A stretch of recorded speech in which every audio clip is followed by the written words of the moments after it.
Hi everyone, my name is Oreva Egbi, and I'm here with Eve Afrique, and we're going to be talking about child sexual abuse.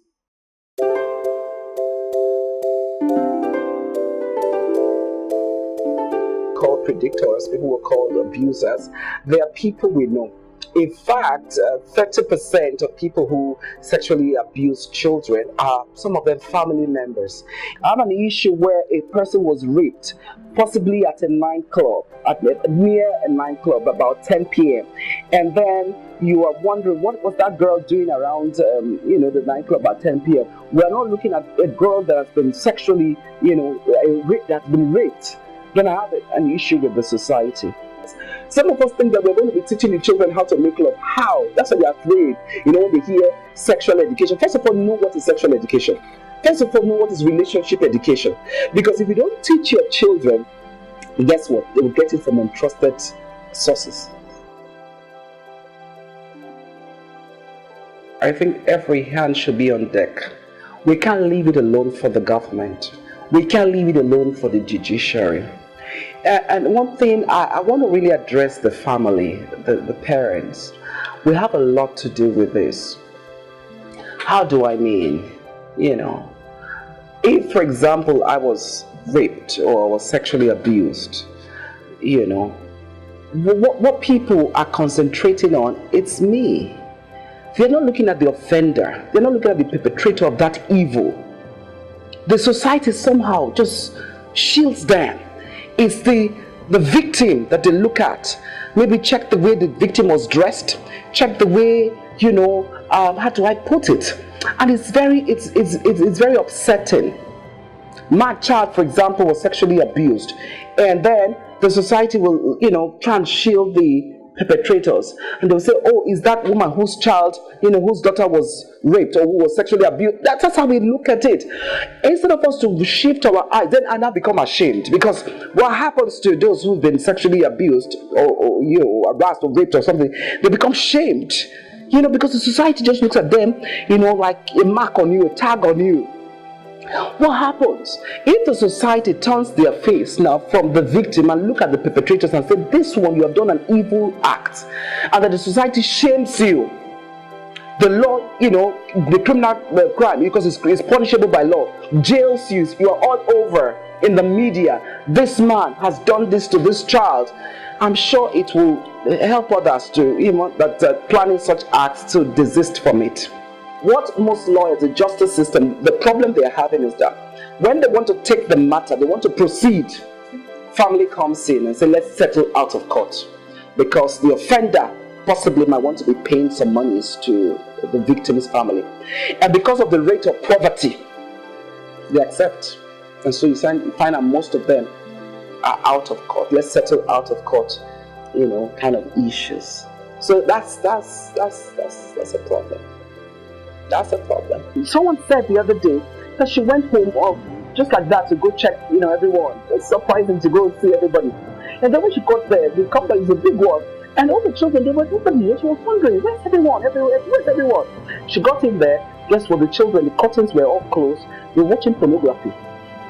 And I think the news was bad because they closed all the curtains and they were just there looking like, and all that. Are you getting it? You know why? The parents had watched a pornographic movie, a film, the previous night, and power went off. So they left early to work, and then the film was there. And so what happened? So when the children came back from school, like, oh, what was mom and dad watching? That kind of thing. And then they went there and they saw this. So the children, both of them, when they saw that, whoa, they paused it and went to the other compound, and the other said, come watch something. So they all gathered in that sitting room there. And they're watching, their eyes were just so glued. And so when she got into the sitting room, they didn't even know that she was there. She was also engrossed in it. And she screamed. So you can imagine children, they can't process that. The material content that, was not age appropriate was shown to them. And what happens? You can see those children can't be the same again because information they can't process has gotten into them. Before you know, they start craving for such things. And then, of course, they want to practice with your child or my child. Of course, we say God forbid, it can't be the blood of Jesus. But you see what?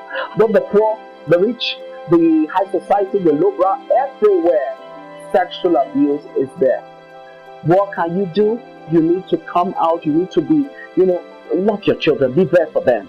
Don't leave them with, adults that you don't know. Be sure that if you're not going to be there, one or two adults that you seemingly trust, in quotes, they are there watching over your children. You can't just leave them like that. A girl told me that she was raped by 3 guys. And when she was telling me the story, there were no emotions in her. In other words, she has not even processed what had happened to her. She feels it happened to somebody. Anyway, that's how children talk.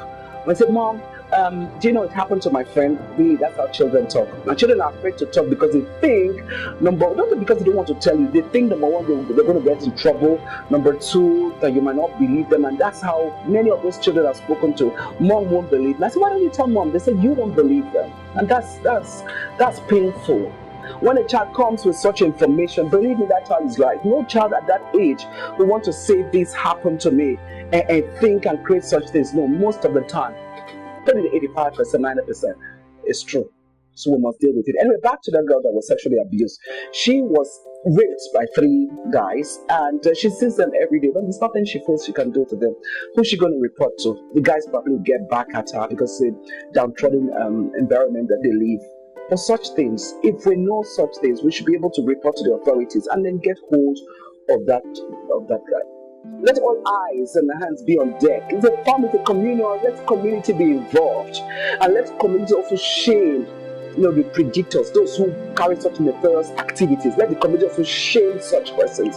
You can't be applauding a person who has sexually abused a child. You shouldn't. It's evil to do that. And then let the law also be strict and punish.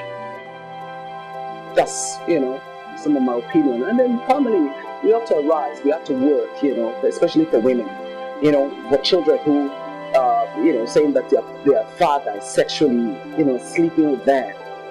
It's a yuck thing. Because fathers are meant to protect, to provide for their home, protect them, and then the father is now taking over advantage over a child. And some of them don't necessarily stepchildren. Some of them, they are biological children, not stepchildren. They are sleeping with them. That's evil, and you need to stop that activity. You need to stop it. And so children, they ask me, the children will ask me, what am I going to do? Because they've spoken to their mom, and their mom says, shut up, keep quiet. What are you going to do? Wow. So I think that child, I don't know the levels, the age of those children, but they need to go talk to maybe a school teacher, school heads of school. Those children may need to speak to a female, go to church, speak to a female pastor and say, this is what is happening in my home. They have to just have that confidence to do that. And if they can't, they should just go to the police station. And then before you know, a policeman will listen. They are not, that policemen are good. They will listen and they'll follow you to your home. Whatever happens to you, that he chose to follow that path, the law should take its effect on that man.